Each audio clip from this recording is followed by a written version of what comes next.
मंजिलों को पता इधर हूँ मैं।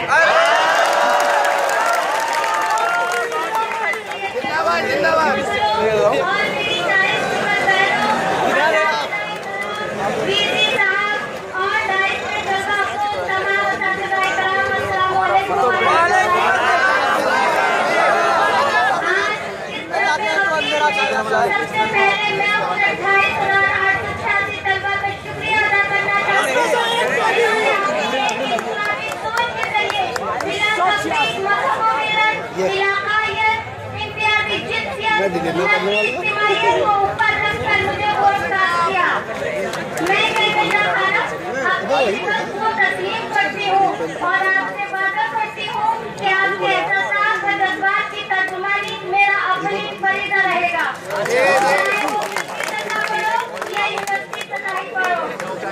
और मैं मुबारकबाद पेश करती हूँ कि आप इस मुकाम पर बैठे हैं। अल्लाह ताला आपको इससे भी आला मुकाम पर कामयाबी व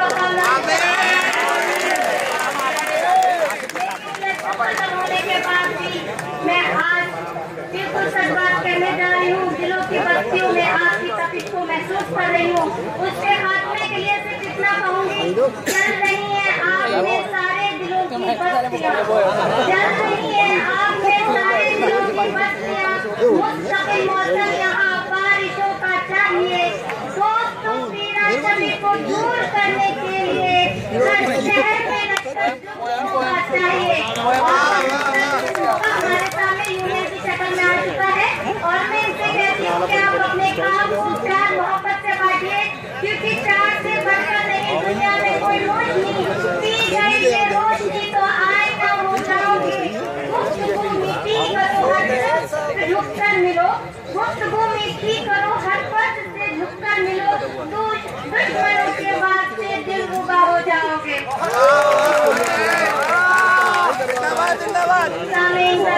आप और हम जिस इदारे में तालीम हासिल कर रहे हैं वो मुसलमानों का फिक्री तर्जुमान है। यहाँ शऊरी सतह पर हमें तैयार किया जाता है और अगली अखबार में मैदान में लाया जाता है। और शायद इसी एक कड़ी मेरा इलेक्शन कंटेस्ट करना रहा। मैंने जब इलेक्शन में हिस्सा लिया, मेरे हरीफों ने मुझ पर तरह तरह के इल्जाम लगाए कि औरत नाक़िसुल अक्ल होती है, सिर्फ नाजुक होती है, रात में नहीं आ सकती। जिनसी बुनियाद में कोई अमल नहीं होता, बल्कि तब्दीली सोच और फिक्र की होती है। कहकशां नाम है सोच का, कहकशां नाम है जमहूरियत की वकालत का, कहकशां नाम है उनके खिलाफ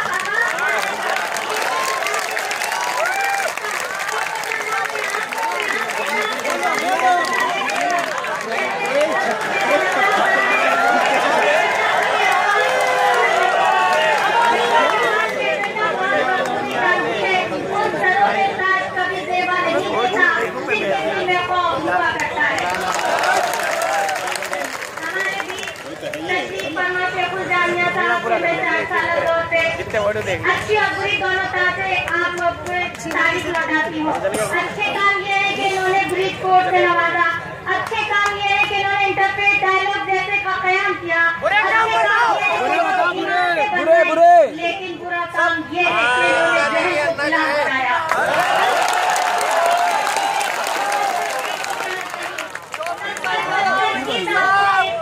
अपनी बुनियाद नहीं, जहनों की तामीर भी कीजिए गुम्मद और मेहराब के साथ।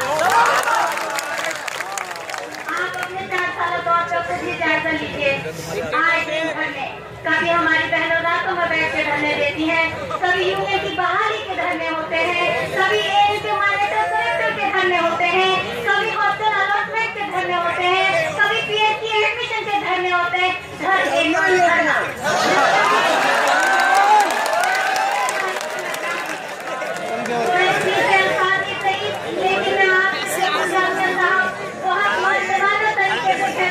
अगर किसी तरह धरनों पे हमारी तलबा व तालिबात को मजबूर किया, यकीन जानिए हमारी कौम वैसे ही बहुत पछताहानी की दो चार शिकार है और होती चली जाएगी। तो इन्हें आप जहनों के गुलाबे से निकाल कर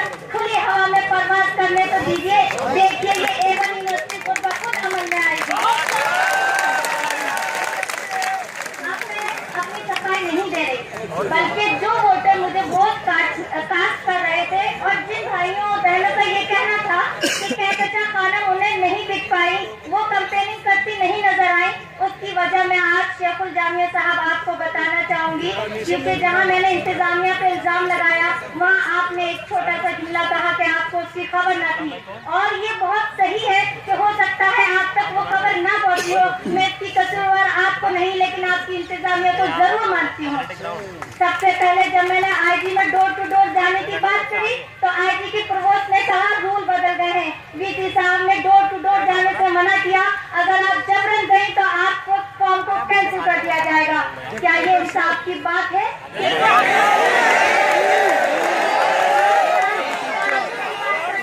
उस दिन से नाजुक को 24 घंटे में सिर्फ 7 बजे से 7:15 तक 15 टाइम वो भी सिर्फ अपनी बहनों से मिलने के लिए दिया जाता है। रही बात बॉयज हॉस्टल की, यहाँ बैठे हुए हैं इलेक्शन ऑफिसर साहब, आपने जब हमारी मीटिंग बुलाई, क्या मैंने आपसे उसमें अपील न की थी कि मैं भी अपने भाइयों के बीच जाना चाहती हूँ, उनसे इंटरेक्शन करना चाहती हूँ, क्योंकि मैं किसी मामूली कैबिनेट शिप पर नहीं बल्कि मैं एक शिप की दावेदार हूँ।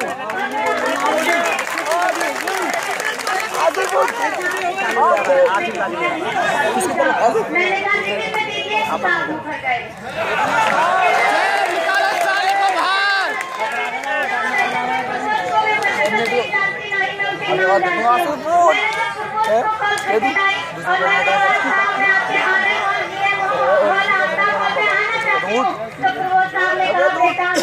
हिफाजत का डर है। मैं पूछती हूँ, ये डर हिफाजत का था या मेरी चेयर का था?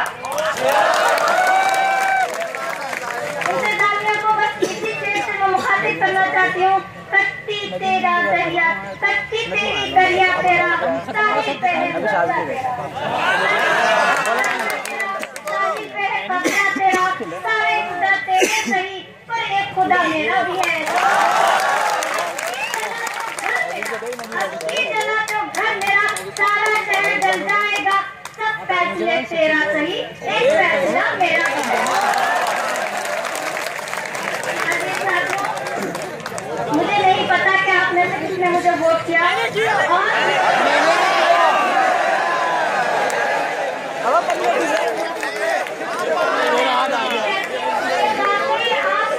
तारीख बदल डाली। आज से पहले वीमेन कॉलेज के वोट को जोड़कर हमारी बहन इरम खान 27 को कुछ वोट लाई, बिना वीमेन कॉलेज को जोड़कर आपने मुझे 28 को कुछ वोट करवाया।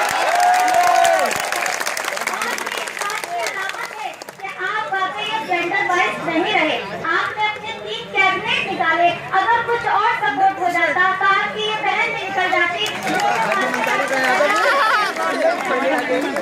लेकिन मेरे साथियों, मैं उन भाइयों से जरूर सवाल करती हूँ और इंतजामिया के बैठे उन बहनों से जरूर सवाल करती हूँ जो चेयर से आने वाली लड़की के लिए तरह तरह के इस्लाम के फतवे टटोलते हैं, तरह तरह के इल्जामात लगाते हैं, आप इस्लाम को बदनाम करते हैं।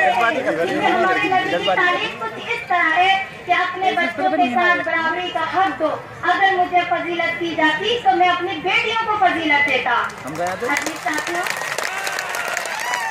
आज जिस बात की बात कर रहे हैं कि सियासत में औरत को नहीं कहा गया, मैं उनसे यहाँ साबित कर दूंगी और आज इन खड़ी बहनों को भी साफ करके जाऊंगी कि औरत इस्लाम में क्या क्या किरदार पेश कर सकती है। सबसे पहले आयशा रज़ी अल्लाह अन्हा को देखिए कि इनके मैदान में किस तरह उन्होंने कमाल संभाली, जबकि जमल में किस तरह 30,000 सहाबा के आगे कायद करने वाली रहनुमा आयशा रज़ी अल्लाह अन्हा थी। इसी तरह से सफिया रज़ी अल्लाह अन्हा को देखिए, जब के मैदान में जब नबी को वार होता है तो वो नबी की ढाल बनकर सामने आती है।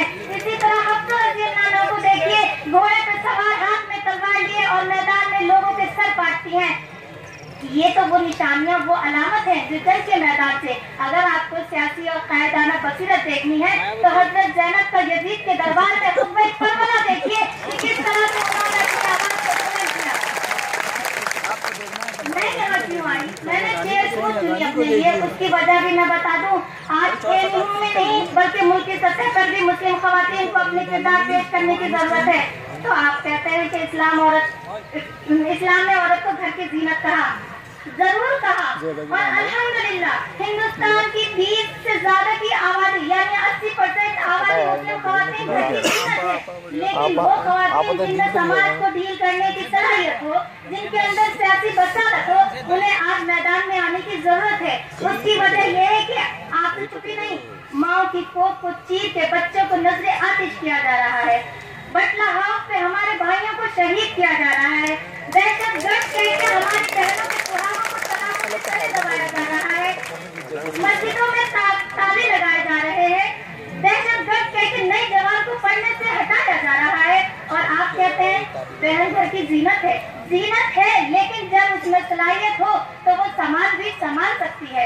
आप उसे इस चीज को जितनी जल्दी समझे उतना ही आपके और मुस्लिम कौम के हक में बेहतर होगा। हमारी एएमयू में सारी चीजें सिखाई गई, लेकिन न जाने क्यों एएमयू में कुर्सी की जब बात होती है तो वहाँ इंतजामिया से लेकर सारे लोग पता नहीं क्यों चुप हो जाते हैं। इनमें से बैठे तमाम लोग बता दें, क्या इनमें से किसी ने मुझे कोई विशेष दी? क्या इसका हक नहीं था इस मैदान में उतरने वाली बच्ची को अपने यहाँ से एक विशेष दे दे? जाओ बेटा तुम मैदान में आई हो,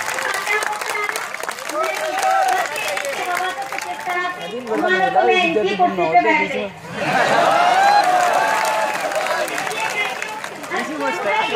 खबर दे के जाऊंगी, चेहरों को पढ़ने वाली नजर दे के जाऊंगी। यारों में इस जमाने की वो सब तराश हूँ, पत्थर को बोलने का हुनर दे के जाऊंगी।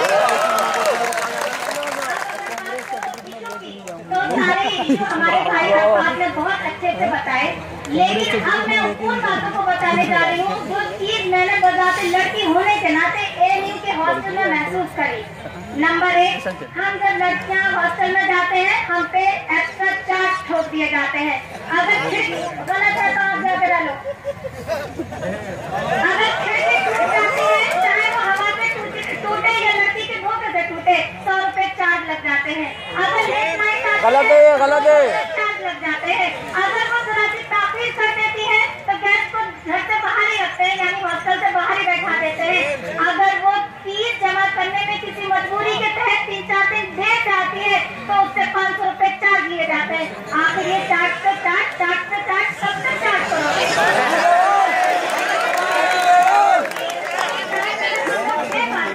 इतने ही चार्ज अगर हमारे पास इतने पैसे होते तो क्या हमारा हॉस्टल में ना रहते? क्या सुकून की जिंदगी में ना रहते?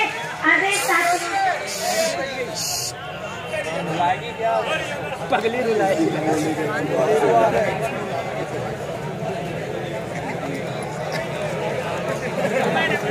पैसे निकाल रहा हूँ।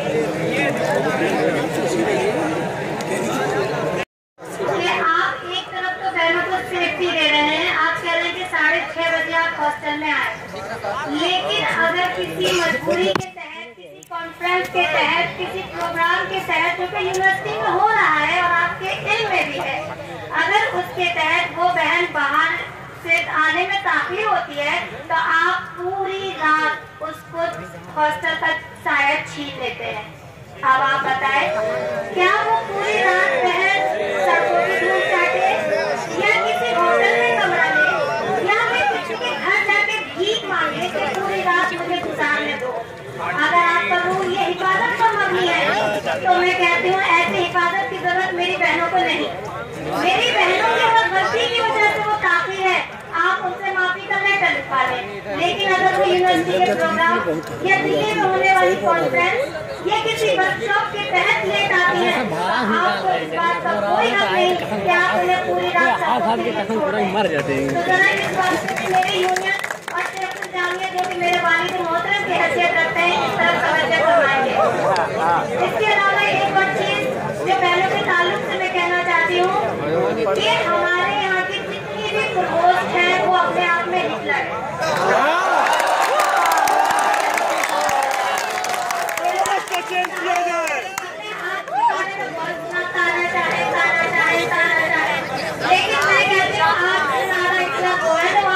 सही बात है। उसकी वजह मैं बताती हूँ कि किस तरह मैंने हिटलर का नाम दिया। हमारी बहनों ने अपने हक के लिए धरना लगाया कि रूम अलॉट किए जाए या हमारी 3 साल की पीएचडी को बढ़ाया जाए। आज तक एसएन हॉल की पोस्ट उन बहनों को जलील करती आ रही है।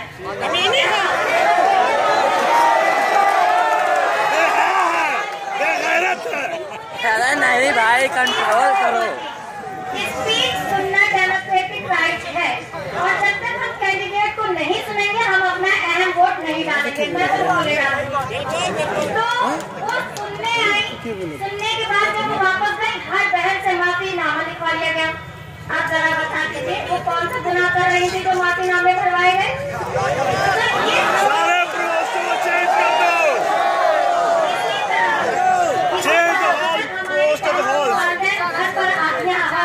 अगर किसी 50 से 50 कोई मेरा चारा अलीगढ़ बीच में पड़ा या आगरा बीच में पड़ा अलीगढ़ आ गया तो हमारी पूर्वज कहती है आपने एप्लीकेशन नहीं लगाई, बारी देश से बाहर है।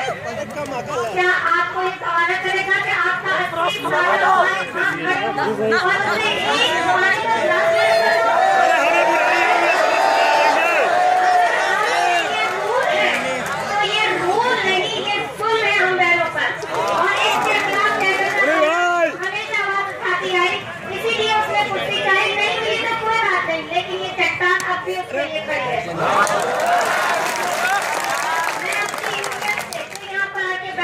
बहुत ही अदब के साथ कहती हूँ कि अगर आप किसी के दस्तरखान पर हड्डी चूसने वाले बने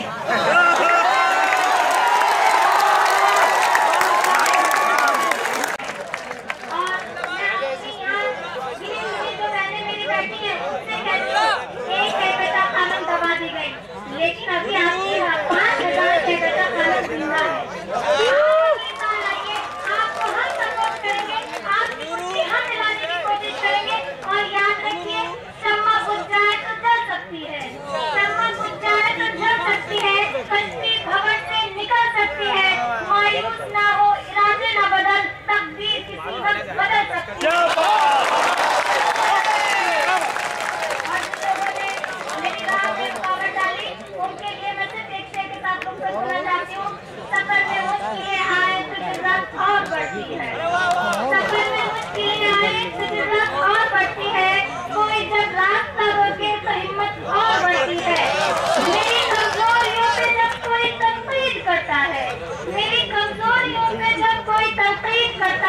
वो दुश्मन